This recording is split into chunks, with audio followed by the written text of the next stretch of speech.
But priest were the most intelligent haters, और उन्होंने अपने हेट और इंटेलेक्ट का यूज़ करके रोमन्स को ओवर पावर कर दिया, but not with their weapons and money, but with their morality. Friedrich Nietzsche को हम एक कन्वेंशनल फिलोसोफर नहीं कह सकते, क्योंकि उनके आइडियाज़ और थीम्स किसी भी ट्रेडिशनल फिलोसोफाइजिंग फॉर्मेट को फॉलो करते ही नहीं है, जैसे कि मेटाफिजिक्स, एपिस्टेमोलॉजी, एथिक्स या aesthetics. We cannot put his ideas into these categories because he was primarily against to any predefined rules and conditions to do anything creative. And this is also one of the reasons why his philosophy is difficult to understand. However, the best we have known is that his philosophy can be divided into 5 categories. First is nihilism, morality, will to power, Superman, and eternal recurrence. So let's understand what are these 5 categories and what we can learn from them.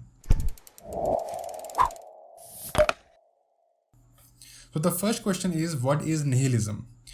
So renaissance के time पे जो thinkers और philosophers थे जिन्होंने लोगों को उनके rights के बारे में अवेयर करवाया, जिनकी वजह से क्रिश्चियनिटी के अगेंस्ट एक बड़ा रेवोल्यूशन शुरू हुआ और साइंस एंड टेक्नोलॉजी में बहुत ज़्यादा एडवांसमेंट हुआ। कुछ टाइम बाद डार्विन की थ्योरी ऑफ इवोल्यूशन भी आ गई, और ऐसे ही बहुत से रीजन्स की वजह से अचानक से जो पूरे वर्ल्ड की एक डिवाइन वैल्यू थी वो ख़त्म होने लगी। मगर ये इस वजह से नहीं हो रहा था कि लोगों ने इसे कॉन्शियसली समझ के एक्सेप्ट किया हो, बल्कि ये सडनली उनको दिखाई देने लगा था। दुनिया में हर चीज़ ऑर्गेनिक या इनऑर्गेनिक केवल मैटर का प्रोडक्ट बन के रह गई थी, जो कि एक डिफाइंड लॉ के बेस पर फंक्शन कर रही है। और नीचे के लिए इस रियलिटी का मतलब था कॉस्मोस का वैल्यूलेस एंड मीनिंगलेस हो जाना। लोगों में एक नया वर्ल्ड व्यू डोमिनेंट होने लगा था कि ये पूरा वर्ल्ड एक बहुत बड़ी मशीन है। मगर नीचे सोचते थे कि लोगों को इन सब तरक्की और एडवांसमेंट के पीछे छुपी कैटास्ट्रफी का अंदाज़ा नहीं है, और इसी कैटास्ट्रफी को नीचे ने निहिलिज्म का नाम दिया है, जो उनके अकॉर्डिंग पूरी वेस्टर्न सोसाइटी को कैप्चर कर चुका है। और जिसे अगर हम एक लाइन में समराइज करना चाहें, then it will be like valuelessness and meaninglessness of the entire cosmos. Now the second concept is the morality. As we all know कि नीचे सबसे ज़्यादा अपनी स्टेटमेंट गॉड इज़ डेड के लिए फेमस हैं, जो कि पहली बार उनकी बुक द गे साइंस में देखने को मिला था। But why this statement is so significant is because ये वेस्टर्न सोसाइटी में सारी स्टैब्लिश्ड मोरालिटी को डिवैल्यूएट कर देता है, चाहे वो क्रिश्चियन मोरालिटी हो, कांतियन मोरालिटी हो या फिर यूटिलिटेरियन हो। क्योंकि क्रिश्चियन मोरालिटी का फाउंडेशन पूरी तरह से गॉड पे बेस्ड है, और इमैनुअल कांत की मोरालिटी शुरू में तो अलग लगती है, मगर एंड में वो भी गॉड के अजम्पशन पे बेस्ड हो जाती है, और ये कोई और नहीं बल्कि क्रिश्चियन गॉड ही है। सिमिलरली यूटिलिटेरियंस लोग मोरालिटी को कम्युनिटी से लिंक करके देखते हैं, which again becomes the Christian morality because the most affluent community is the Christian community.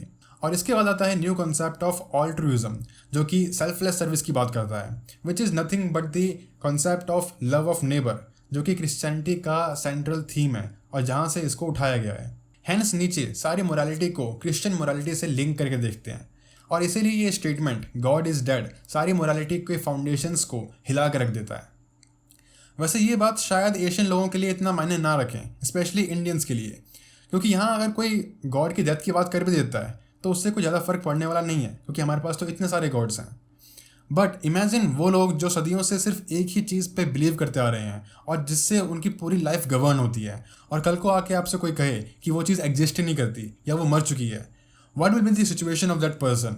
और शायद इससे आपको ये भी समझ में आए कि जॉर्डन पीटरसन क्यों ऐसा कहते हैं, that I act as if God exist. This is the problem he is addressing. Anyway, moving on to the next part, which is will to power.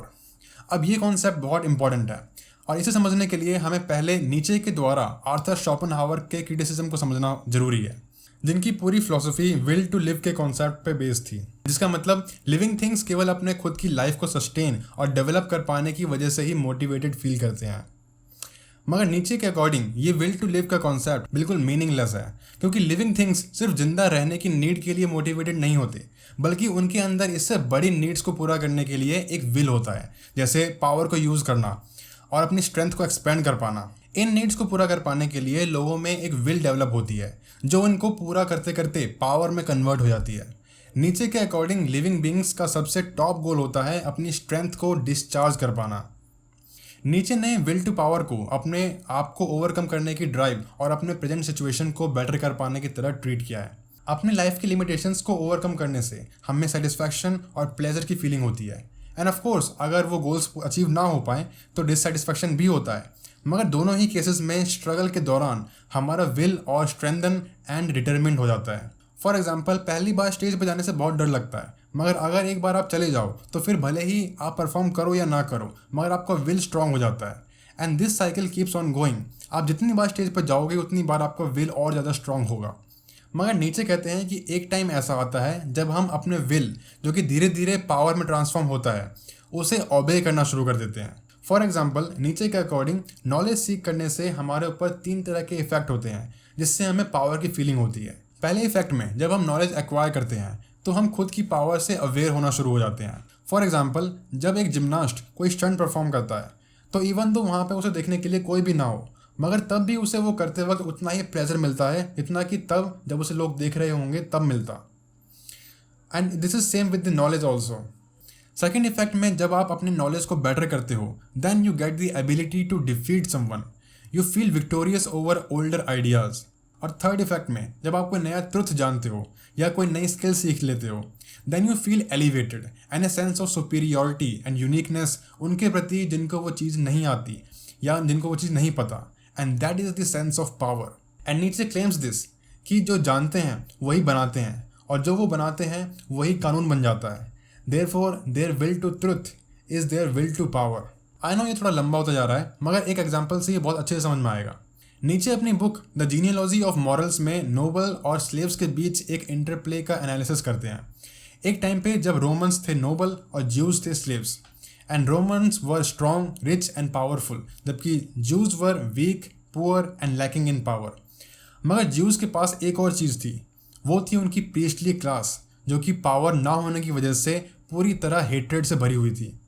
And remember Romans के पास जो भी power थी वो सिर्फ और सिर्फ उनके मनी और वेपन्स की वजह से थी, which could be said superficial. But priest were the most intelligent haters, और उन्होंने अपने हेट और इंटेलेक्ट का यूज़ करके रोमन्स को ओवर पावर कर दिया, but not with their weapons and money but with their morality. वो कैसे? रोमन्स को पूरी तरह से इविल या सिनफुल घोषित कर दिया गया। जो कुछ भी ज्यूज करते वो अच्छा या गुड होता, और जो भी रोमन करते just because they were rulers वो इविल हो जाता। Jews were made good and Romans were made evil. और क्योंकि जो मासेस हैं, जिसे नीचे हर्ड कहते हैं, वो मोरालिटी से सबसे ज़्यादा इन्फ्लुएंस होती है, और इसीलिए धीरे धीरे ज्यूज ने रोमन्स को डोमिनेट करना शुरू कर दिया। And their will to power allowed them to triumph over Rome. And this is also one of the biggest techniques of many fraudulent religious preachers of India and around the world. They play with the morality to gain power. And that is why this is not the will to power which Nietzsche aims at, and one should not be misled by this example. Nietzsche के according will to power living beings का वो fundamental will है जिसे वो अपने growth के लिए और अपने सब्जेक्टिव और ऑब्जेक्टिव ऑब्स्टिकल्स को ओवरकम करने के लिए यूज़ करते हैं। Now let's talk about the superman. Nietzsche ने अपने most famous work thus spoke Zarathustra में ऊबरमेंश यानी सुपरमैन की बात करी है, which literally means self transformation, to overcome one self. But why one should overcome one self? And in this video I will briefly talk about this topic because next video इसी topic पे detail में होने वाली है in comparison with the ideas of another great personality. So what is man? A bridge between the animal and the superman, and we need to pass this bridge एक ऐसी life के लिए जो कि रिजेंटमेंट और नेगेटिविटी से free होगी। So you see right now man is only 10% human and 90% animal, and in that 90% it is more animalistic than animals. Animals protect their territory, but they haven't created atom bombs or world wars. Animals do sex, but they haven't created brothels and porn industry. Animals do fight with each other, but they haven't did crusades, holy wars or made concentration camps. ये सब सिर्फ इंसान ही कर सकता है, because man does things with human intellect and animal nature. And this needs to be overcome. ये word superman एक designation है, a type of supreme achievement का, which is oppose to the modern man, which means superman future में एक powerful human being की possibility है। आज के मैन के लिए एप्स क्या हैं? एक लाफिंग स्टॉक, एक एम्बेरसमेंट। और इसी तरह सुपरमैन के लिए आज का इंसान भी एक लाफिंग स्टॉक होगा, ए पेनफुल एम्बेरसमेंट। और इसीलिए जैसे मैन ने एप को ओवरकम किया है उसी तरह आज के मैन को सुपरमैन ओवरकम करेगा। Now last but not least, eternal recurrence. Nietzsche ये मान के बैठे थे that there is no such thing as being. दुनिया में हर एक चीज़ चेंज हो रही है, they are always in the state of becoming. जैसा कि हेराक्लिटस ने कहा था, you can not enter twice in the same river. अब क्योंकि कोई चीज़ फिक्स्ड है ही नहीं, nothing is permanent, so you can't distinguish one thing from the other. For example, हो सकता है आज आप जिस चीज़ से दुखी हो कल वही चीज़ आपके खुशी का कारण बन जाए, या हो सकता है आज जो चीज़ आपको अगली लग रही है कल उसी चीज़ में आपको ब्यूटी दिखाई देने लगे। इसीलिए रियलिटी इंटरट्वाइंड है, एक दूसरे में उलझी हुई। इसीलिए आप उसके एक एस्पेक्ट पर जजमेंट पास नहीं कर सकते बिना कि पूरी रियलिटी पर जजमेंट पास करे हुए। इन अदर वर्ड्स, ऐसा नहीं हो सकता कि आप अपनी लाइफ में एक एस्पेक्ट को लेकर दुखी रहो और दूसरे एस्पेक्ट को लेकर खुश रहो, क्योंकि एक के बिना दूसरा पॉसिबल ही नहीं है। नीचे के अकॉर्डिंग हम लाइफ में एक ही मोमेंट को बार बार जीते हैं, या ये कह लो कि हम लाइफ में एक ही मोमेंट जीते हैं, वो मोमेंट जो अभी बीता नहीं है और अब आ नहीं सकता। The moment is here now. और इसके अलावा बाकी सब या तो पास्ट है या फ्यूचर है, जिनकी कोई वैल्यू नहीं है। और यही वो मोमेंट है जो पूरी लाइफ में इको होता रहता है, which is called the eternal recurrence. और अब ये सब जानने के बाद आपके पास सिर्फ दो ही ऑप्शन रह जाते हैं, या तो आप इस मोमेंट को पूरी लाइफ के लिए यस बोल सकते हो या तो नो बोल सकते हो। एंड नीचे is obviously in the favour of yes. और इस यस के बारे में मैं अपनी नेक्स्ट वीडियो में डिटेल में बात करने वाला हूँ, so don't forget to watch that video as well. And for now this is it in this video. I will see you in the next one. Bye bye.